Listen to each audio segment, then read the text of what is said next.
আজি আমি অসমীয়া ভাষালৈ চিন্তিত নহওঁ, মই ভাবোঁ কালিৰ দিনত আমি অসমীয়া ভাষালৈ এক বিৰাট ডাঙৰ এক ভয়াৱহতাৰ আমি সন্মুখীন হ'ব লাগিব। এই গোটেইখিনি বিষয়টো লৈ মই গুৱাহাটী উচ্চ ন্যায়ালয়ত এক ৰাজহুৱা স্বাৰ্থজনিত গোচৰ জাৰি কৰিছোঁ।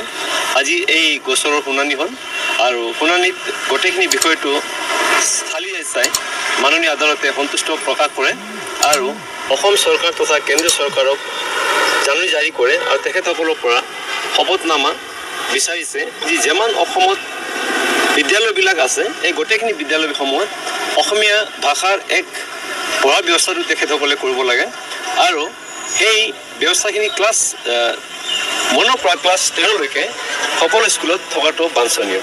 যদি আজি আমি অসমীয়া ভাষালৈ চিন্তিত নহওঁ, মই ভাবোঁ কালিৰ দিনত আমি অসমীয়া ভাষালৈ এক বিৰাট ডাঙৰ এক ভয়াৱহতাৰ আমি সন্মুখীন হ'ব লাগিব। এই গোটেইখিনি বিষয়টো লৈ মই গুৱাহাটী উচ্চ ন্যায়ালয়ত এক ৰাজহুৱা স্বাৰ্থজনিত গোচৰ জাৰি কৰিছোঁ। আজি এই গোচৰৰ শুনানি হ'ল আৰু শুনানিত গোটেইখিনি বিষয়টো চালি চাই মাননীয় আদালতে সন্তুষ্ট প্ৰকাশ কৰে আৰু অসম চৰকাৰ তথা কেন্দ্ৰীয় চৰকাৰক জাননী জাৰি কৰে আৰু তেখেতসকলৰ পৰা শপতনামা বিচাৰিছে যে যিমান অসমত বিদ্যালয়বিলাক আছে এই গোটেইখিনি বিদ্যালয়সমূহত অসমীয়া ভাষাৰ এক পঢ়া ব্যৱস্থাটো তেখেতসকলে কৰিব লাগে আৰু সেই ব্যৱস্থাখিনি ক্লাছ 1ৰ পৰা ক্লাছ 10লৈকে সকলো স্কুলত থকাটো বাঞ্ছনীয়। যদি আজি আমি অসমীয়া ভাষালৈ চিন্তিত নহওঁ, মই ভাবোঁ কালিৰ দিনত আমি অসমীয়া ভাষালৈ এক বিৰাট ডাঙৰ এক ভয়াৱহতাৰ আমি সন্মুখীন হ'ব লাগিব।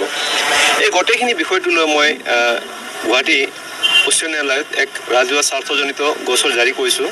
আজি এই গোচৰৰ শুনানি হ'ল আৰু শুনানিত গোটেইখিনি বিষয়টো চালি চাই মাননীয় আদালতে সন্তুষ্ট প্ৰকাশ কৰে আৰু অসম চৰকাৰ তথা কেন্দ্ৰীয় চৰকাৰক জাননী জাৰি কৰে আৰু তেখেতসকলৰ পৰা শপতনামা বিচাৰিছে যে যিমান অসমত বিদ্যালয়বিলাক আছে এই গোটেইখিনি বিদ্যালয়সমূহত অসমীয়া ভাষাৰ এক পঢ়া ব্যৱস্থাটো তেখেতসকলে কৰিব লাগে আৰু সেই ব্যৱস্থাখিনি ক্লাছ 1ৰ পৰা ক্লাছ 10লৈকে সকলো স্কুলত থকাটো বাঞ্ছনীয়।